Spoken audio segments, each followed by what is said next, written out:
Yes, that for me 8 years old.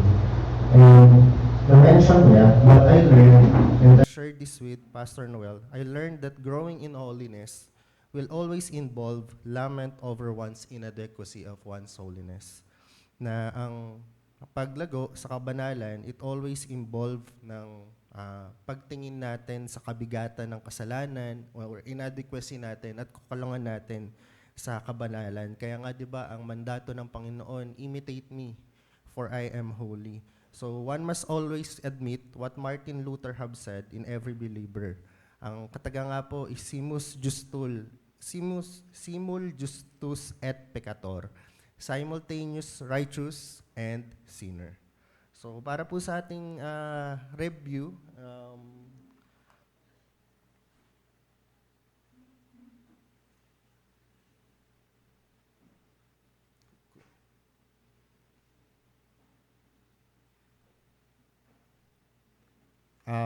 ito po yung pinaka-main passage na ating pag-aaralan. Sabi sa Ephesians 2 verse 10, ito ay sapagkat tayo ay kanyang mga likha na nilikha ng Diyos kay Kristo Jesus para sa mga mabubuting gawa na inihanda ng Diyos noong una na dapat nating ipamuhay.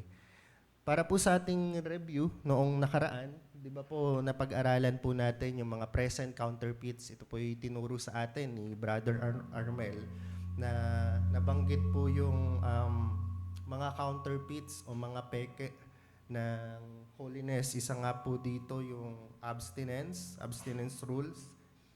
Dinedeprive po yung sarili or hiniiwalay, and yung hyper-spirituality and yung gay Christianity. Sa araw naman po na ito, may kabigatan po ang topic, pero again, ang pinaka-goal po natin dito ma-remind tayo ng gawa ng ating Panginoong Jesus. So what is the relationship of justification and sanctification in salvation? Ang topic po natin is justified for salvation. Ano nga ba yung justification? Ano nga ba yung sanctification? Yung justification, ang nakalagay po dito, it is a judgment of acquittal. Judge declares you legally part of the family. Yung sinner's guilt, yung kasalanan natin, tanggal. No condemnation. Sabi po sa Romans 8 verse 1, therefore, there is therefore now no condemnation to them which are in Christ Jesus. No condemnation. Yung word po na nakalagay dito sa no condemnation, yung no, yung word in Greek dyan, sa Griego, yung no, uden. Yung ibig sabihin po niyan, yung no dyan, not one, not even one. Ibig sabihin, kahit ni isang kasalanan, walang binilang sa atin. Kahit gaano kadaming kasalanan yung nagawa natin, therefore, there is now no condemnation. Wala. Kahit isa. Ibig sabihin, ganun kabigat yung pagbibigay ng Panginoon ng justification. At isang beses po ito na deklarasyon ng Diyos na tayo ay matuwid dahil kay Kristo. And yung sanctification is becoming a saint in one's nature and living a holy life.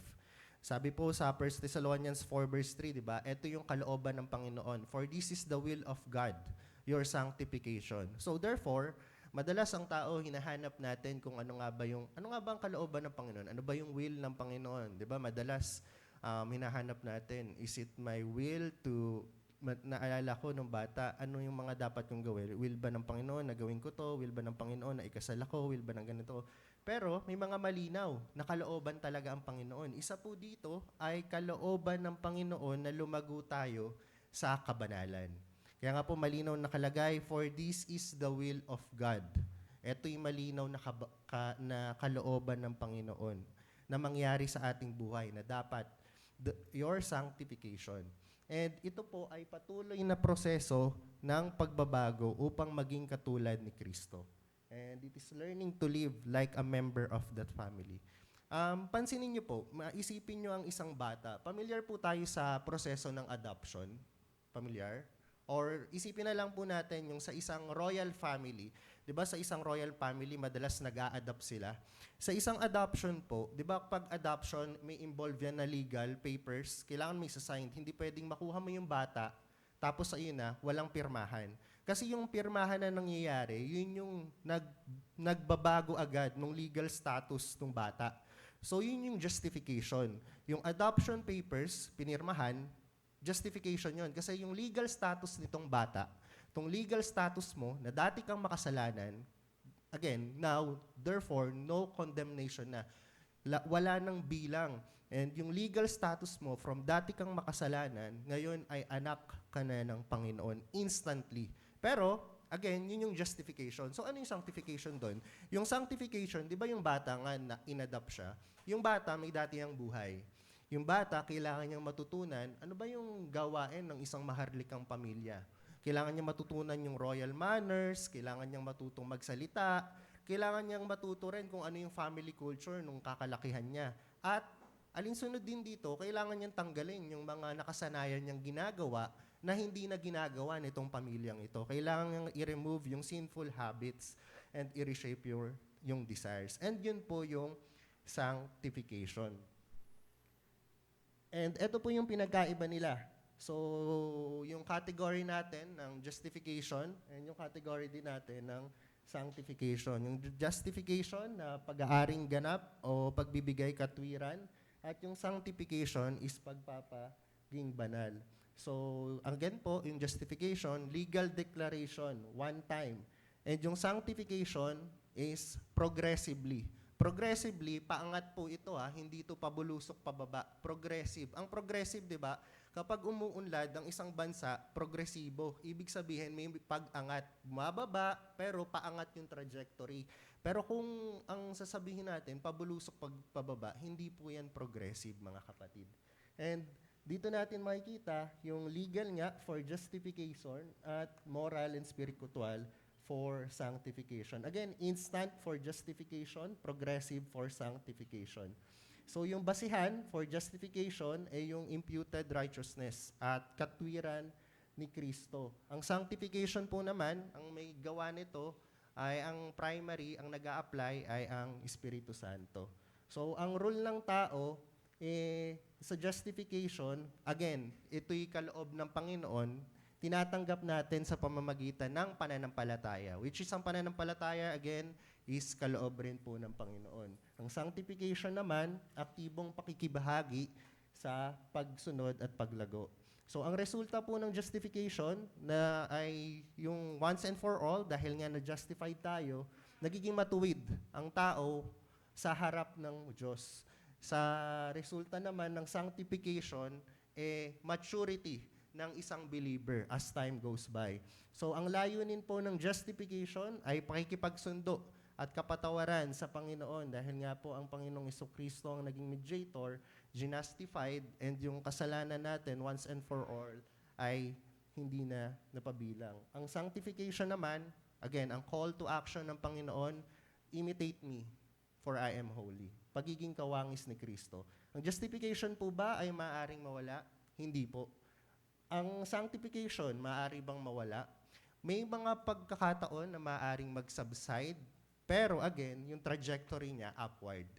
Ibig sabihin, ang sanctification, hindi progressive siya. May pagbabago, maturity.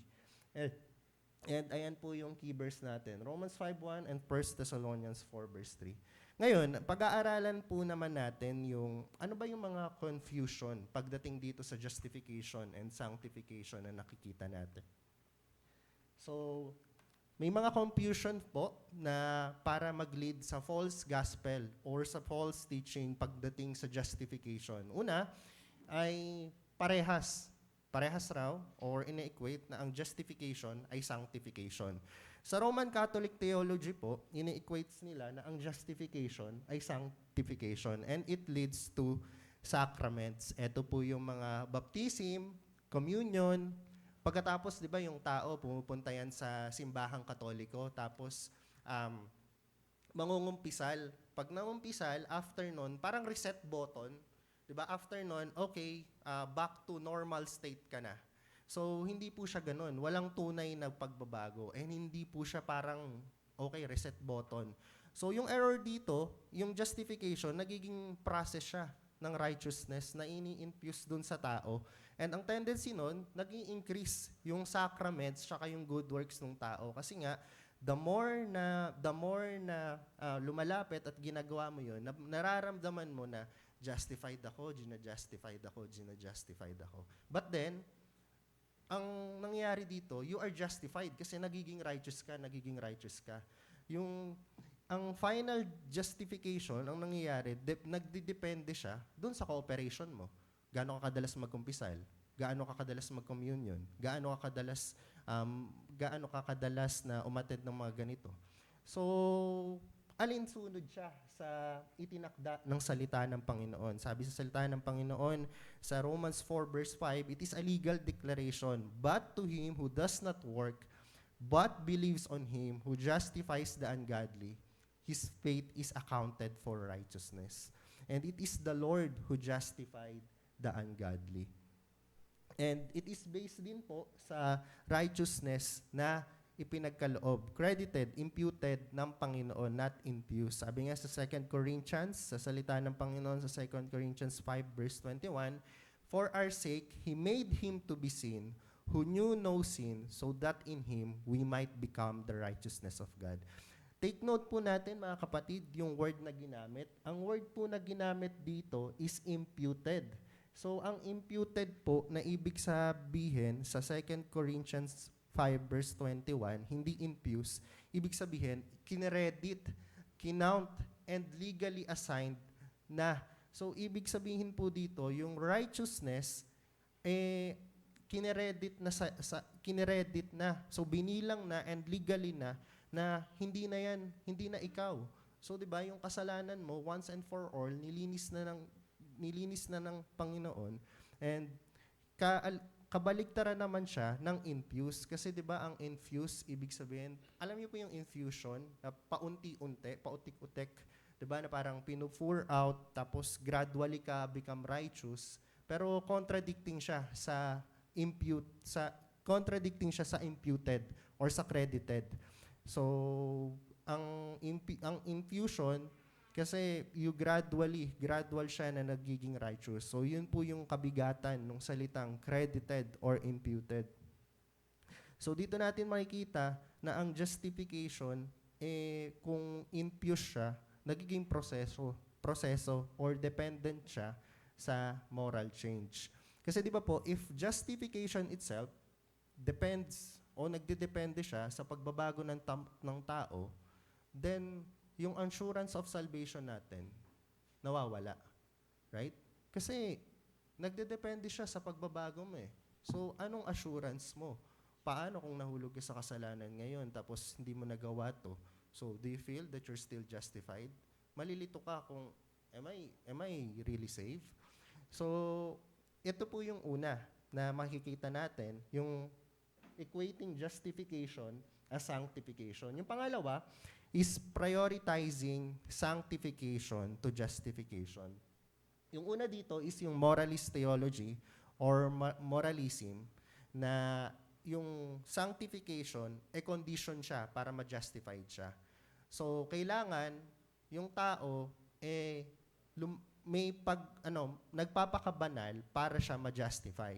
Kumbaga, ito yung, basta mabait ako, wala akong tinatapakang tao, okay na ako sa Diyos, tamang asal, mabubuting gawa, ginagawa ko naman to, ligtas na ako or justified na ako. Pero hindi po ganun. Yung error kasi dito, yung sanctification, para siyang behavior modification eh. Nakapokus siya sa dapat mong gawin, external mong conduct, ano yung mga do's and don'ts, rule keeping, pati yung effort, nagsiself-effort ka.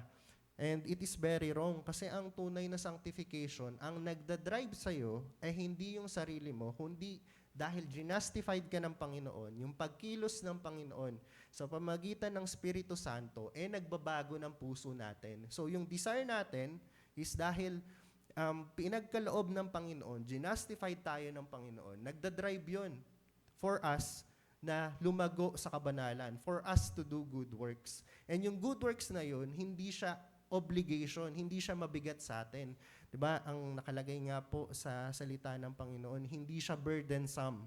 hindi siya kabigatan sa atin. Kasi nga, dahil sanctified, yung true sanctification, dahil nagmumula pa rin yun, dahil ginustified tayo ng Panginoon. Lagi kong naaalala, pag may napag-uusapan kami ng isa nating kapatid, na ang primary pa rin na pinagmumulahan ng lahat is how we see how great God is and how big din yung kasalanan natin. Doon pa rin babalik pa rin tayo sa attributes ng Panginoon at babalik pa rin tayo sa kung gaano kabigat and depraved tayong mga tao.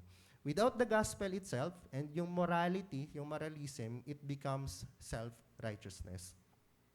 Sumunod naman po, yung legalism. Diba? Yung legalism, dinedemand niyan na kailangan sundin mo lahat, obedience to the law, basis siya na pagiging justified. So, ang error dyan is, I am accepted. Tanggap ako kasi sumunod ako Tanggap ako kasi ginawa ko to. Hindi mo man sabihin na dinedenay nito yung faith verbally, pero practically speaking, nagdadagdag yung gawa doon sa pananampalataya. Example, if I sin too much, mawawala yung justification. If I don't grow enough, kung hindi ako lumago ng ganito, hindi ako ligtas.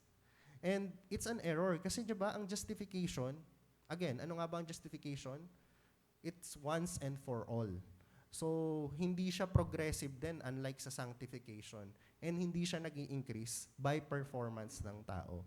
Ang paglago, saan siya belong? Sa justification o sanctification, mga kapatid? Saan? Ang growth itself. Sanctification or justification? Sanctification. Ang growth, nagbibilong siya sa sanctification, hindi po sa justification. And ang salvation by works kasi contrary siya sa gospel. So, sabi nga sa Ephesians 2 verse 8, "For by grace you have been saved through what? Through faith. And this is not your own doing." Hindi mo ito gawa. And malinaw dito, after nun, nakalagay dito, it is the gift of God. Yung grace, kaloob ng Panginoon, yung faith din, na nagagawa mong manampalataya, kaloob pa rin yan ng Panginoon. And yun yung pangalawa. Pangatlo is separating justification from sanctification.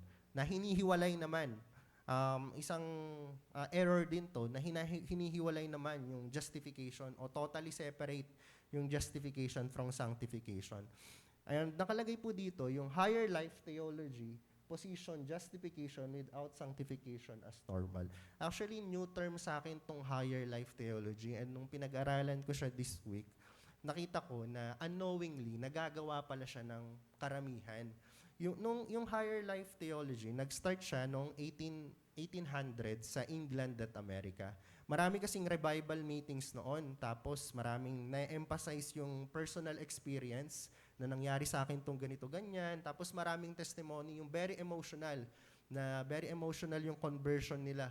And maraming believers yung nadidismaya. Bakit? Kasi saved na ako, pero bakit struggling pa rin ako sa kasalanan? So ito yung pinaka-question kung bakit nagkaroon ng higher life theology. Again, the question is, saved na ako, pero bakit patuloy pa rin akong nahuhulog sa kasalanan? Dito nagsimulang mabuo yung second stage sa Christianity. Yung kilusan ng higher life theology, nag-start siya sa Keswick, England. Kaya po siya tinawag din Keswick Theology noong 1875. Doon itinuro po yung let go and let God. Tapos, higher Christian life and surrender for victory. So, tinuturo doon na kailangan may consistent victory over sin ang believer. Ibig sabihin, hindi nahuhulog sa kasalanan. Aside from that, ang higher life theology, nakikita po dito na may dalawang stage, di ba? Yung two stages nga. Yung first stage, yung conversion ng tao. Yung second stage is yung victorious life na tinatawag. So after mo ma-convert, meron pa dapat na victorious life or yung second blessing na tinatawag nila, na victorious Christian. Diba so ang pagtingin po dito, merong two-tier Christianity. Merong ordinary, merong higher. May holier than thou. Pero ang magiging outcome po nito, magdudulot to ng discouragement. Kasi paano kung hindi nararanasan ng iba na bakit sila nararanasan ko to? So therefore, hindi kami ligtas. So, pag hindi na pagtagumpayan, ibig sabihin ba, hindi na kami justified? So, may risk po siya ng maling pagkaunawa sa both sides of sanctification and justification. Sumunod naman, yung decisionism, evangelism. Ito yung, I believe everyone is familiar na ginagamit din na ang tawag ko nga po dito sa amin, sabayang pagbigkas, na sasabayan ng pagbigkas, magsasalita ng kung anong utter, and after that, you're saved, justified ka once and for all. But again, it's very wrong. And very pervasive po siya, not just, I believe, not just in abroad, but especially here in the Philippines.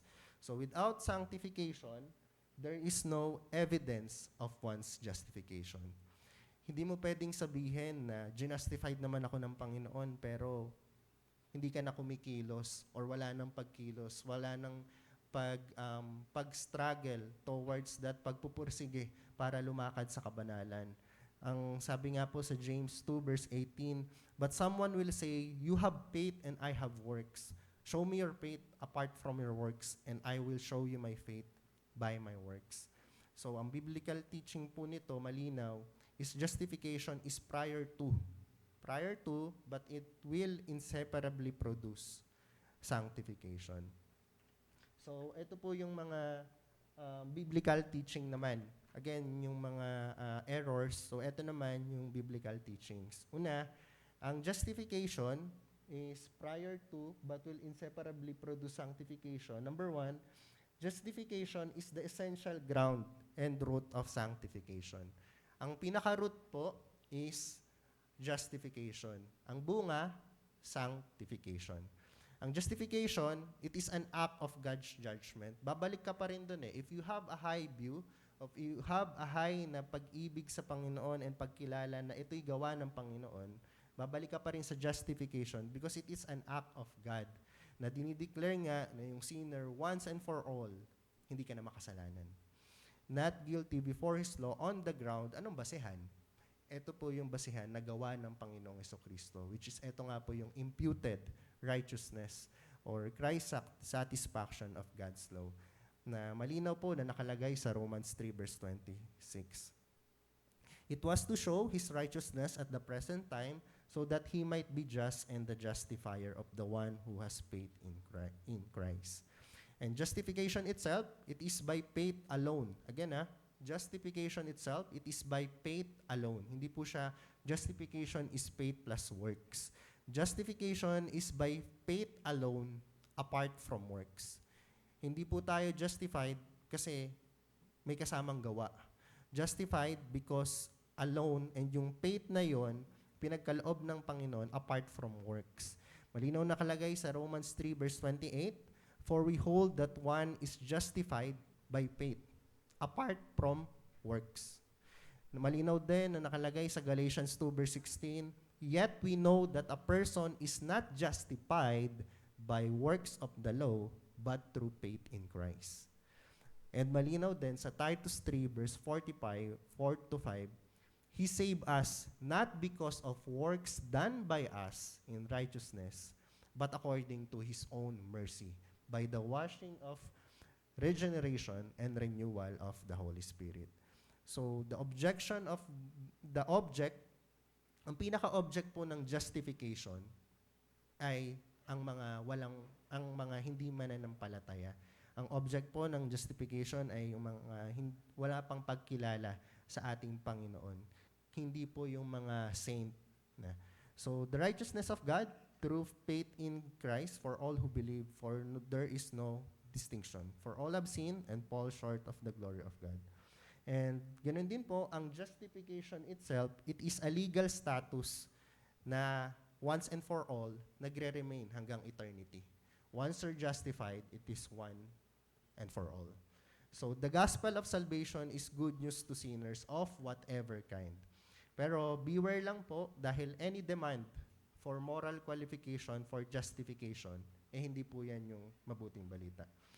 Next will be sanctification is the necessary fruit. Ano nga po ulit yung root? Yung root ay justification. Ang fruit ay sanctification. Sanctification is the necessary fruit and evidence of justification. Sanctification is the work of the Holy Spirit in the believer's experience, making him holy, na na-cultivate niya yung grace and na mortify niya yung kasalanan. Pero hindi siya license again. Di ba sabi nga sa Romans 6 verse 1, what shall we say then? Are we to continue in sin that grace may abound? Kailangan bang mahulog pa rin tayo sa kasalanan? Kapatid, struggle ang kasalanan. Struggle, ibig sabihin, we wage war against that. May time na nahuhulog, pero kung lahat ng point ay pagkahulog, mas mabuti pang i-assess natin ang sarili natin. Kung walang moment ng pagtatagumpay, mas better na i-assess ang sarili. Examine ourselves. And ang malinaw din na nakalagay sa Galatians 5 verse 22, but the fruit of the Spirit is love, joy, peace, patience, kindness, goodness.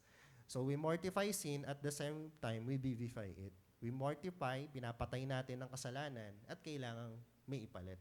It takes a habit to kill a habit. Kailangang may ipalit. Hindi pwedeng minomortify lang natin pero wala tayong pinapalit. And sanctification itself begins from the moment of faith. Begins from the moment of faith with a definitive breach with sin.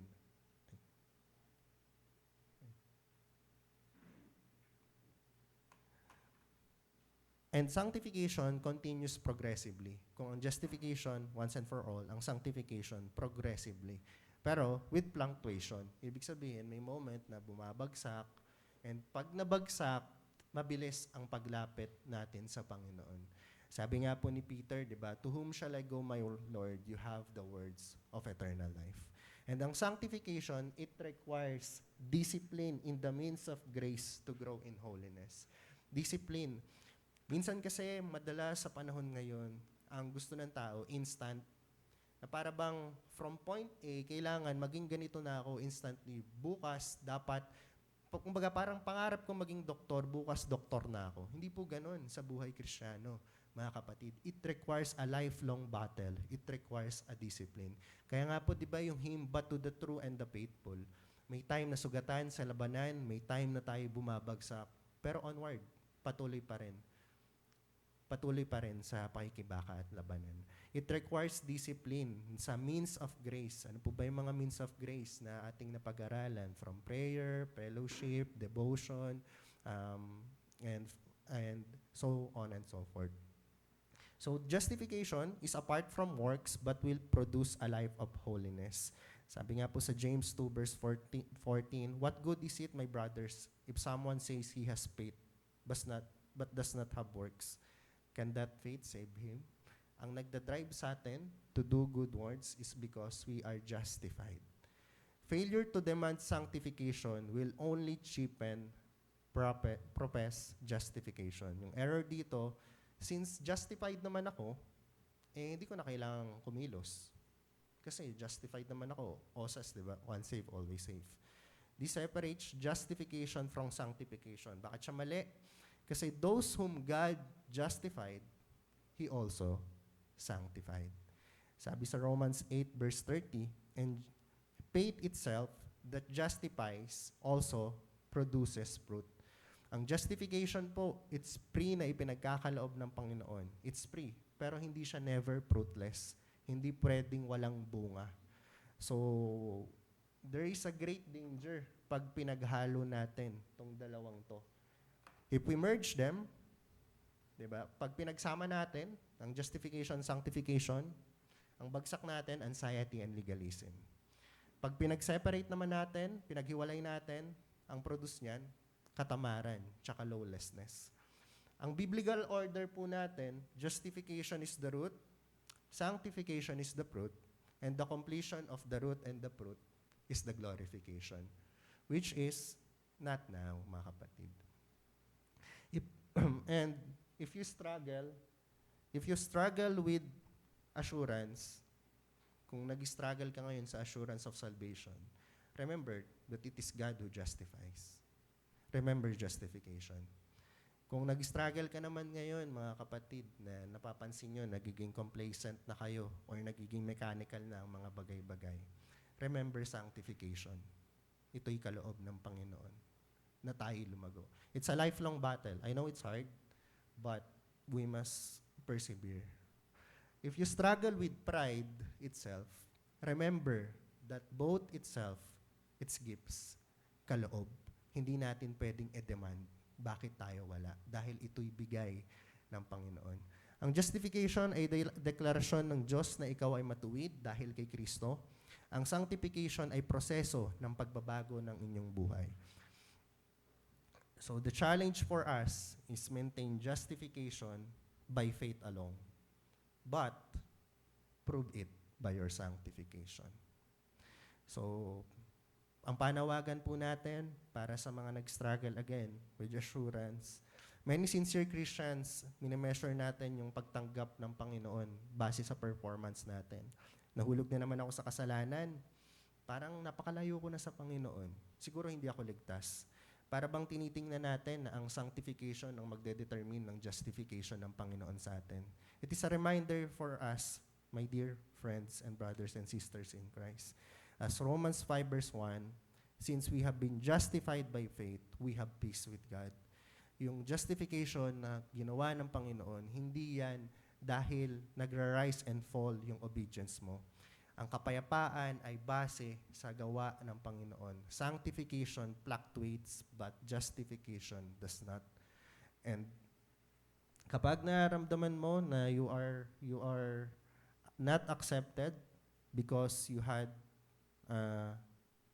nag-struggle ka buong linggo, tandaan mo na tinanggap ka ng Panginoon dahil sa paggawa niya. Hindi ka tinanggap dahil sa pagkilos mo. Para naman sa mga nag-struggle, again, with complacency, kapag iniisip natin na I'm saved, enough na yon, sapat na yon.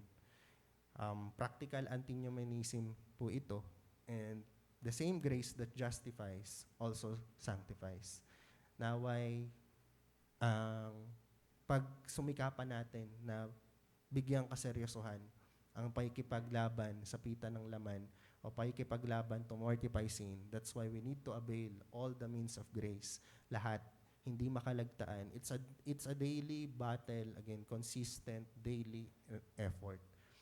And para naman sa mga nag-struggle na in constant fear, na parang iniisip na, nagawa ko na ba to? Nag-pray na ba ako enough? Nakapag-church ba ako enough? Nakapunta ba ako ng Sunday? Nagawa ko ba to consistently? Nakahingi ba ako ng tawad sa Panginoon properly every time? Para bang tinatapos natin yung finished work na ginawa ng Panginoon? Justification is complete, my dear brothers and sisters in Christ. Sabi sa Hebrews 10 verse 14, by a single offering, He has perfected for all time those who are being sanctified. And you obey not to be loved, but because you are loved.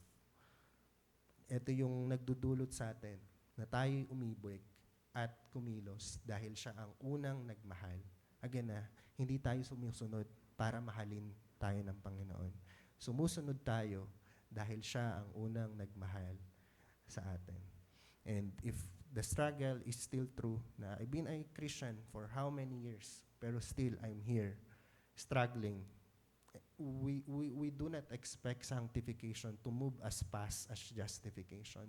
Justification, once and for all. Sanctification, gradual, progressively. And di nyo ba napapansin, mga kapatid, bakit kaya ang sanctification matagal? Bakit kaya ang sanctification gradual? Bakit kaya slowly? Bakit kaya hindi pwedeng bukas, gusto ko, kung ngayon may struggle ako with pornography, bukas wala na akong kasalanan with pornography. Bakit kaya? Because kaya ginagawa ng at pinipermit ng Panginoon na it is gradual, lifelong, progressive to correct us, to deepen humility, to build dependence. Kasi the moment na isipin mo bukas, okay ka na, kaibigan, pag-isipan mo kung okay ka na talaga bukas. Kasi the next day, it's a battle again. And ang pinakamaganda dito, along the way, doon mo makikita na akala mo yun lang yung pinakakasakalanan, pero behind that, napakarami pa palang sin na na-expose doon sa heart mo. Example, I'm saying pornography, pero deep inside, may mga lingering pala dun sa pornography na yun. Ano yung mga doon? Struggle with katamaran, kailangan niya maging consistent na i-wage work, kailangan gawin yung mga bagay na to. May mga lingering na na-expose along the way. And that's why the sanctification is gradual and progressive. As Philippians 1 verse 6, and this is our comfort, He who began a good work in you shall finish it in the end. And eto ang comfort natin. Press on, brothers and sisters in Christ. Growth may be slow, but stagnation is not the same as struggle. Struggle itself, it proves life. Come to Christ. Onward, my Christian soldiers. Let us pray. Panginoon naming Diyos na dakila sa lahat, salamat po sa inyong mensahe. Ginawa, tulungan niyo kami na hindi maging mechanical sa amin ang mga bagay-bagay, kundi dahil sa ginawa ninyo, those who are justified are now being sanctified, ay mabilis ang paglapit namin sa inyo, na i-aim namin na hindi maging mechanical ang paggagawa namin ng mga bagay-bagay, kundi kami lumalapit dahil ikaw ang unang lumapit. Nawa Panginoon, ang puso namin ay paltan mo ng pusong may pagkauhaw, pagkakilala, pagpapasakop sa inyo, at lalong-lalo na higit ang pag-ibig sa aming Panginoong Hesus. Help us, Lord. Help our unbelief. We entrust to you this day, your very day, in Christ's highest name. Amen. Sige po, maaari po tayong bumalik after 10 minutes.